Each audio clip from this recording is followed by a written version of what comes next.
fine light in the beautiful sea. I chose to be happy. You and I, we're like diamonds in the sky. You're a shooting star, I see, a vision of ecstasy. When you hold me, I'm alive. We're like diamonds in the sky.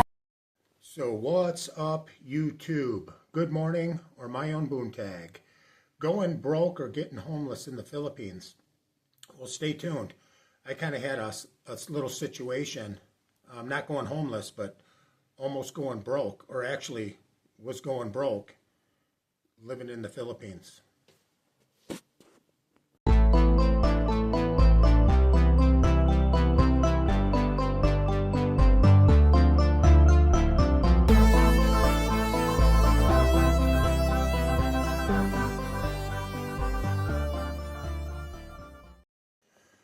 So imagine you've already made maybe one trip or 2 or 3 trips over to the Philippines.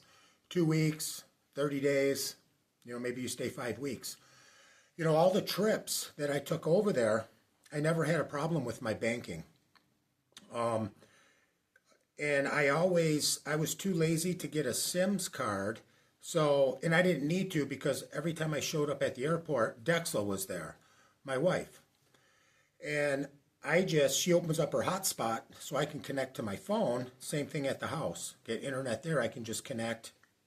And when we're out and about, she just brings her phone. And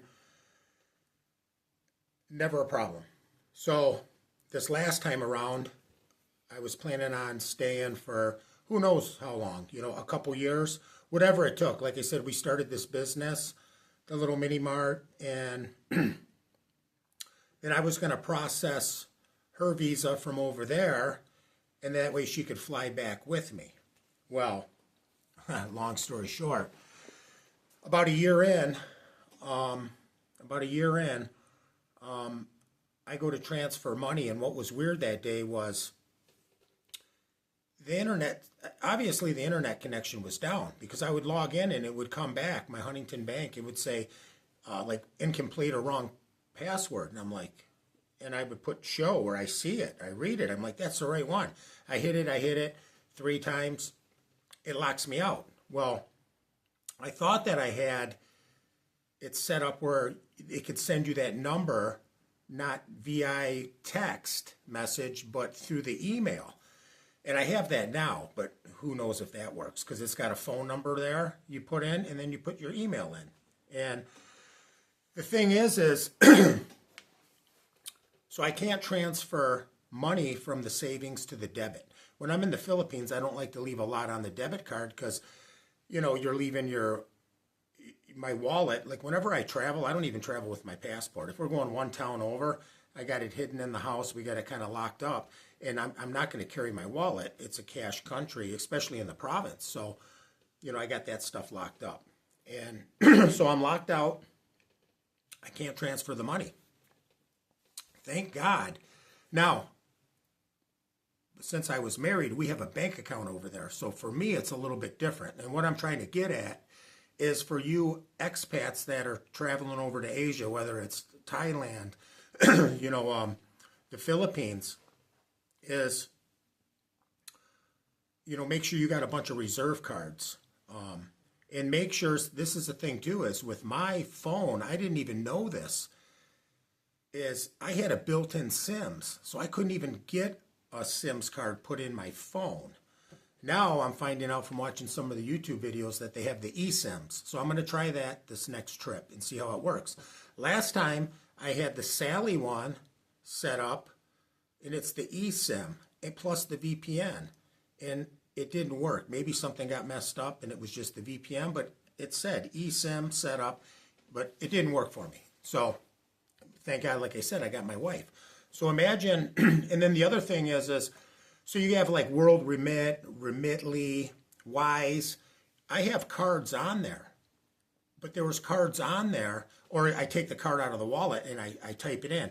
My Huntington was already in my Remitly World Remit, and I had used it because I've been sending money over to the bank that we have there in the Philippines. So you go to use a new card. Let's say you got a charge card. They'll take charge card, it's just a higher percent. So I go to use the charge card with the Remitly, and it wants to send me a code. Well, here's the stupid thing I did was being there. I ended up staying 15 months, but about a year in, when I get locked out, of the bank account, is so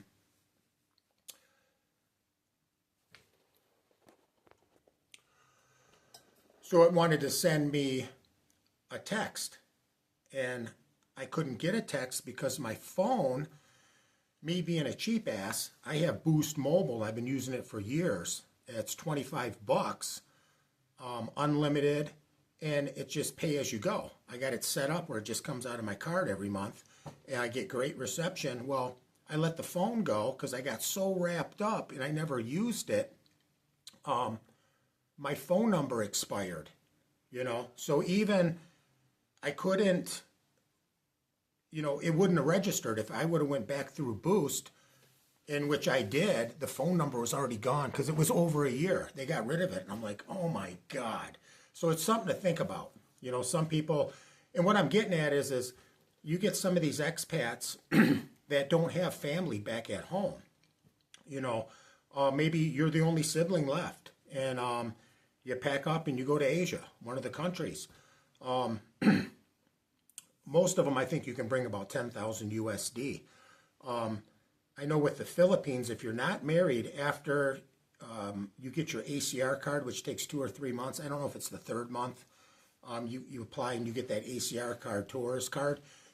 Some of the banks, you can get a bank account. So then you can start sending money directly to your bank account to have backup money.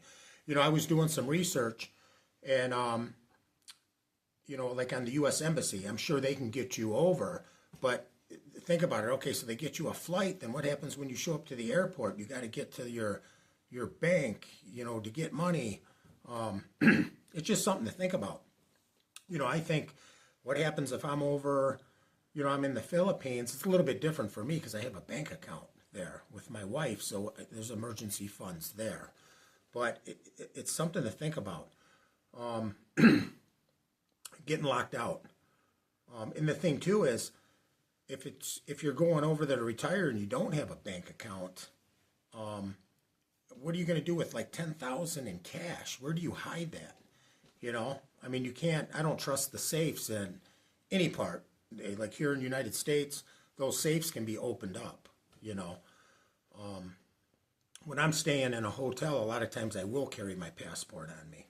That's another thing too, is losing identification over there. And like I said, I'm not just talking about the Philippines, just anywhere. You could be in Mexico, whatever, Italy.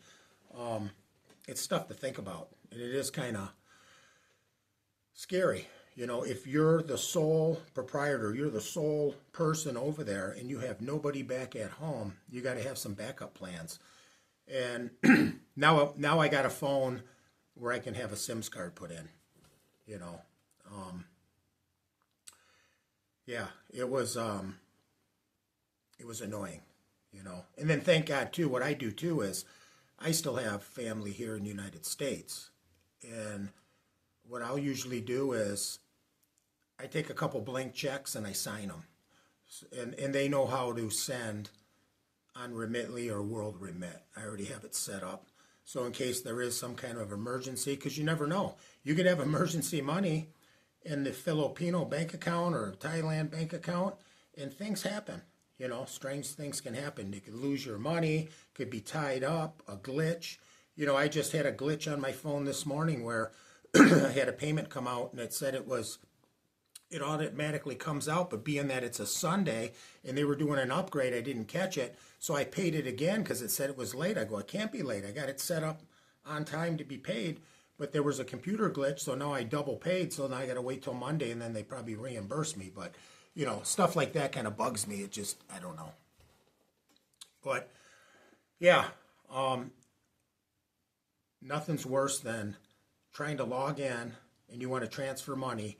You can't get in, and that's the other thing too, is most of you guys that got the T-Mobile, if you're coming from the United States, T-Mobile, Verizon, you probably got the iPhone. I think they got the dual SIMs. me, I've always been a little bit, I've never bought a really good phone, just an average phone. I'm using my phone right now. It takes a pretty good picture, pretty good video. $150, pay $25 unlimited. I'm not on the phone a lot, you know. Even when I have employees, sometimes it's a text. Somebody sends a text, you know, hey, I'm going to be late. For me, I can't justify buying an iPhone. That's just me. You know, my phone's fine. It's not like I'm some big stockbroker and I'm multitasking and I need all this memory or whatever, but, you know, I just can't justify paying $100 a month for a cell phone when I can pay $25. That's for me now, you know. So, anyways, it's something to think about. Getting locked out of the bank accounts. So, anyways, stay tuned for the next video. Thank you.